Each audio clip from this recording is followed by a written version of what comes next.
ఎట్టెట్టా అనితక్క ఏంది నీ తిక్క అర్థం అవ్వట్లేదా? ఓసారి ఈ వీడియో చూడండి.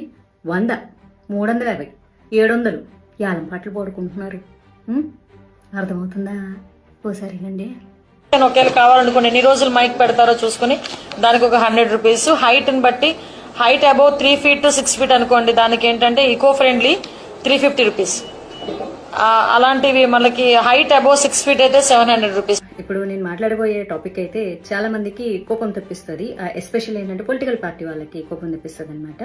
అందులోనూ ఆంధ్రప్రదేశ్లో ఉన్నటువంటి పొలిటికల్ పార్టీ ఇప్పుడు మన హోమ్ మినిస్టర్ గారు అనిత గారు మాట్లాడారనమాట.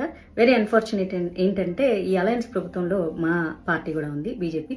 అయినా సరే నేను తప్పు అని ఖండించి తీరతాను. ఎందుకంటే నాకు పార్టీ కంటే ముందు దేశం, ధర్మం, అందులోనూ నా హిందూ ధర్మం. నా తెలియగలుగుతాను, ప్రతి వాళ్ళకి హిందూ పండుగల మీద పడి ఏడవడమే తప్ప ఇంకా వేరే పని లేదా? ఏమ్మా అనిత గారు, ఏంటమ్మా పాటలు గణేష్ మండపాలలో పెడితే 100 రూపాయల, అడుగుకి 350 రూపాయల ఎకో ఫ్రెండ్లీ గణేషకి.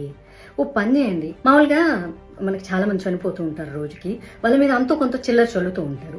సో మీరు చెప్పండి, ఇది కొంచెం చిల్లర కాదు, ఇట్లా ఇంత 1 కిలోమీటర్కి అయితే 100 రూపాయలు చల్లండి, ఇట్లా 2-3 కిలోమీటర్లు అయితే 350 రూపాయలు చల్లండి, మేము ఏరుకుంటాం, వచ్చి మా స్టాఫ్ని పంపిస్తామని పెట్టండి. చాలా బాగుంటుంది.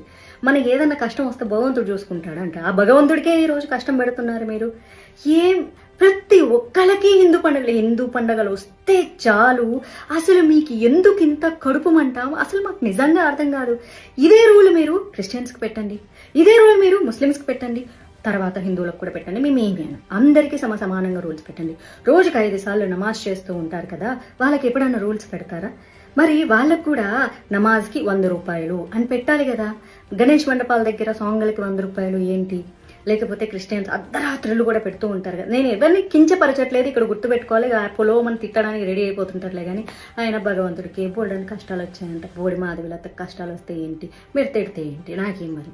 వాళ్ళకు సేమ్ రూల్స్ అప్లై చేసి మాకు కూడా సేమ్ రూల్స్ అప్లై చేయండి. మేము వేస్తాం, చిల్లర వేస్తాం.